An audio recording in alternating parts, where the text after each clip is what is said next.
మంత్రిగా ఉన్నప్పుడు శాంక్షన్ ఇచ్చినటువంటి రోడ్డు ఇప్పటికీ అధికారులకు కూడా ఇప్పటికి చెప్పడం జరిగింది అధ్యక్ష. చిన్న చిన్న ఏమైతుంది అధ్యక్ష, అక్కడ ఎలక్ట్రికల్ హైటెన్షన్ వైర్ ఉంది, దాని షిఫ్టింగ్ కోసం ఇప్పటికీ అధికారులకు ఎప్పటికో చాలాసార్లు వినవించుకోవడం జరిగింది. వాళ్ళ కమ్యూనికేషన్ గ్యాప్ వల్ల రోడ్ ఇప్పటికీ అదే విధంగా జరుగుతూ ఉన్నది. అదే కాకుండా ఇంకొక రోడ్ అధ్యక్ష, తాండూరు నుంచి కోట్పల్లిలో ఒక రోడ్డు నడుస్తూ ఉన్నది. అది కూడా ఎలక్ట్రికల్ సంబంధించింది, వీళ్ళకి సంబంధించింది. ఇద్దరి డిపార్ట్మెంట్లో సమన్వయం లేకుండా కాంట్రాక్టర్ని అడిగితే ఆ ఎలక్ట్రికల్ పోల్స్ తీసేయాలంటాడు అధ్యక్ష. వీళ్ళని అడిగిన కూడా అది ఎలక్ట్రికల్ వాళ్ళకి సంబంధం అంటారు. దయచేసి ఇద్దరిని సమన్వయం చేసుకొని మీ ద్వారా గౌరవ మంత్రి గారికి ఒకటి వినియోగించుకుంటున్న అధ్యక్ష, వాళ్ళిద్దరిని సమన్వయం చేపించి ఆ ఎంబడ దీపియాలని చెప్పి కోరుకుంటూ, ఇంకొకటి అధ్యక్ష, మనం కూడా గౌరవ నితిన్ గడ్కరీ గారి దగ్గర కూడా పోయింటాం అధ్యక్ష. మనం ఇంత కూడా పోయి కూడా కలిసినాము.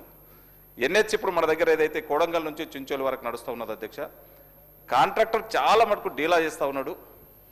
వర్క్ ఆపి చాలా ఆ రోడ్లో తిరిగినటువంటి ప్రజలకు చాలా ఇబ్బందికరంగా ఉన్నది. మొత్తము రోడ్ అంతా కూడా చేసుకొని మట్టి పోసి పిల్లలకు, స్కూల్ పిల్లలకు కానీ పోవడానికి, ఆ రోడ్డు పోవడానికి బాగా ఇబ్బందికరంగా అయితే ఉంది.